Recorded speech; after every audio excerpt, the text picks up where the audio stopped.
Good morning students, आपका मैं स्वागत करता हूं अपने नेक्स्ट लेक्चर में। होप आप सब ठीक तरह से होंगे। तो शुरुआत करते हैं आज के लेसन की। तो एज वी ऑल नो कि हम नया चैप्टर उठा चुके हैं, magnetic effects of electric current. इसको हमने पिछले वीडियो से ही शुरू कर दिया था, पिछले दिन से शुरू कर दिया था। तो हमने वहाँ पर तब इंट्रोडक्शन पढ़ा था मैग्नेटिक फील्ड का, मैग्नेट्स का, कंपल्शन, रिपल्शन का, मैग्नेटिक फोर्स का, इस सब का जनरल इंट्रोडक्शन मैंने आपको पिछले वीडियो में दे दिया था। तो तब हमने मैग्नेटिक फील्ड के बारे में भी स्टडी किया था। तो at the time we studied that magnetic field is a force of cloud around a magnet, or we can say it is a space around the magnet in which its magnetism can be felt. अब उसी के बारे में हम आगे यहाँ पर और पढ़ने जा रहे हैं। तो सबसे पहले मैग्नेटिक फील्ड का डेफिनेशन आपको मैं बता दूं। It is a space around a magnet in which the force of attraction and repulsion due to the magnet can be detected. Exactly जैसे हमने पिछली बार वीडियो में स्टडी किया था, वही हमने यहाँ पर इसकी डेफिनेशन लिखी है कि ये एक स्पेस है, एक एरिया है, किसके इर्द गिर्द, मैग्नेट के इर्द गिर्द, जिसके जहां तक इसका फोर्स ऑफ अट्रैक्शन और रिपल्शन महसूस किया जा सकता है। So that's called magnetic field. तो मैग्नेटिक फील्ड क्या है? It is a space around a magnet in which the force of attraction and repulsion due to the magnet can be detected. Now अब actual में दिखता कैसा है, इसका area कहां तक होता है और इसकी शेप, स्ट्रेंथ, जैसे कि हमें पता है कि फील्ड जो है मैग्नेट का, ये हर जगह ऐसा नहीं होगा। It will be stronger at some times, at some area in fact, और कहीं पर ये वीक होगा। So how to describe the distribution of this magnetic field around a bar magnet? For this we have to carry on a simple experiment. मैंने एक bar magnet ले लिया है और उसको मैंने कार्डबोर्ड इसके ऊपर रख दिया है। अगर मैं इसके ऊपर आयरन फिलिंग्स बिखेर दूं तो आफ्टर सम टाइम मैं क्या ऑब्जर्व करता हूं कि जो आयरन फिलिंग्स हैं वो इस जो मैंने कार्डबोर्ड के ऊपर डाली है और कार्डबोर्ड के नीचे जो मैंने बार मैग्नेट रखा है, I will see that these iron filings will adjust themselves in a unique pattern. वो पैटर्न कैसा होगा? ऐसा देखिए, ये आयरन फिलिंग्स मैंने इस पे डाल दी और आयरन फिलिंग्स डालने के बाद इन्होंने अपने आप को इस पैटर्न में डाल दिया। So what does the pattern reveal? This pattern reveals the force, किस डायरेक्शन से कैसे एक्ट हो रहा है एक बार मैग्नेट के इर्द गिर्द।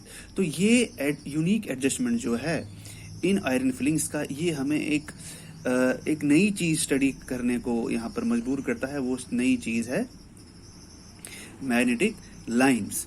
क्यों? क्योंकि मैग्नेटिक फील्ड को रिप्रेजेंट करने के लिए मैं यहाँ पर मैग्नेटिक लाइंस को स्टडी करने जा रहा हूँ। और ये मैग्नेटिक लाइंस मुझे कैसे पता लगी? जब मैंने मैग्नेटिक फील्ड का शेप, इनकी डायरेक्शन, इनका पैटर्न यहाँ पे स्टडी किया by using iron filings. So it is the convenient method to describe the magnetic fields around a magnet. ये सबसे कन्वीनियंट मेथड है मैग्नेट के इर्द गिर्द मैग्नेटिक फील्ड को डिस्क्राइब करने का। कैसा? जब मैंने आयरन फिलिंग से इस मैग्नेटिक फील्ड को इसके इर्द गिर्द डिफाइन किया, तो इन्होंने अपने आप को जो यूनिक पैटर्न में डाल दिया ना बच्चे, तो this unique pattern reveals the magnetic field around the bar magnet. So जब ये आयरन फिलिंग्स इर्द गिर्द इसके यूनिक पैटर्न में स्कैटर हुई, और अगर जब मैं इस यूनिक पैटर्न को हाईलाइट करता हूं with the help of lines, तो ये ऐसा दिखेगा। It will look like this. ये मैंने यहाँ पर इस जो यूनिकनेस इन्होंने आयरन फिलिंग्स ने शो की थी, उसको मैंने यहाँ पर कर्व्ड पाथ से रिप्रेजेंट कर दिया। Now this represents the magnetic field and the curved path represents the magnetic field lines. This curved path represents the magnetic field lines. अब जब मैंने पॉइंट्स को जोड़ दिया, अब जब ये कर्व्ड पाथ यहाँ पर मेरा बन चुका है, अब मैग्नेटिक फील्ड रिप्रेजेंट तो हो गया, बट एक इंपॉर्टेंट चीज जो मुझे यहाँ पर आपको बतानी है कि ये जो कर्व्ड पाथ है इसकी डायरेक्शन कहाँ की ओर होगी। जो ये मैग्नेटिक फील्ड ऑफ लाइंस हैं, इनकी डायरेक्शन कहाँ की होगी। इनफैक्ट मुझे ये निकालना पड़ेगा कि मैग्नेटिक फोर्स की डायरेक्शन कहाँ से होगी। तो इसके लिए आपको पता है कि I am using compass needle. तो बच्चों, ये जो कर्व्ड पाथ यहाँ पर बार मैग्नेट के इर्द गिर्द मैंने बनाया है, this represents the magnetic field lines.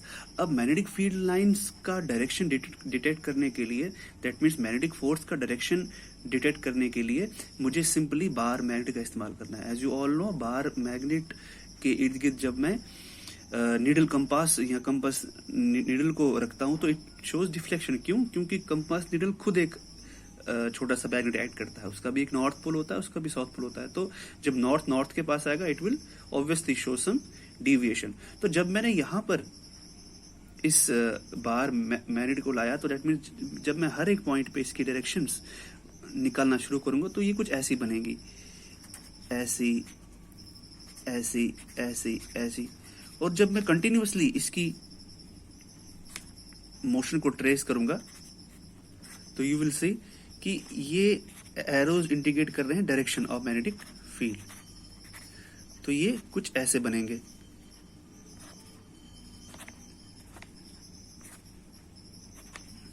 ठीक है। सो ये जो डायरेक्शन मुझे यहाँ पर मैंने जो यहाँ पर इंडिकेट की, this was indicated by A compass needle. जब मैंने कंपास नीडल को अलग अलग पोर्शंस पे यहाँ पर रख के इसकी डायरेक्शन यहाँ पर निकाली। So this gives us the direction of the magnetic lines of force. So यहाँ पर हमें एक चीज पता लग रही है कि इनकी direction from north to south है, और we can say they are emerging, they appear to be emerging from north and merge at south pole. So this was about magnetic field lines. In next video we will study about its properties. Hope आपको ये video अभी तक यहाँ तक समझ आ गया होगा। Thank you very much.